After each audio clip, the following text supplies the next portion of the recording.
So, the next commandment in Amazon's 10 Commandments are books are only a small part of Amazon's current business.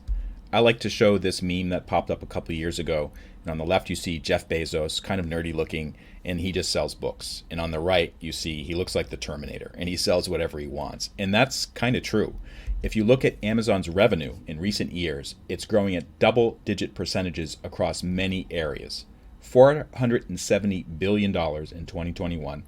AWS, which is Amazon Web Services, that accounted for $62 billion, or 37% year-on-year growth. Online stores are $222 billion. By comparison, all U.S. publisher revenue in 2021 was about $26 billion. So if you say that, well, Amazon probably had half of that, that's $13 billion, that's a drop in the bucket compared to the total of $470 billion.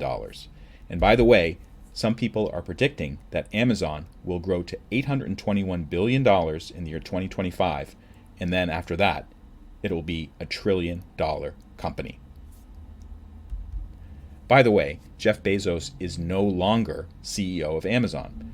He appointed an Amazon lifer, Andy Jassy, to take over Amazon as CEO. Jassy's experience is with AWS, developing the technical services that Amazon sells to other companies. And the senior management roles under Jassy include things like logistics, consumer growth, overseas growth, Alexa, advertising. But notice that books are not a separate group under the senior management team. Just something to keep in mind as you navigate Amazon. I hope this video helped you a lot. If it did, please consider liking it and sharing it with other people. And also, there are many more videos in the totally free Amazon Masterclass.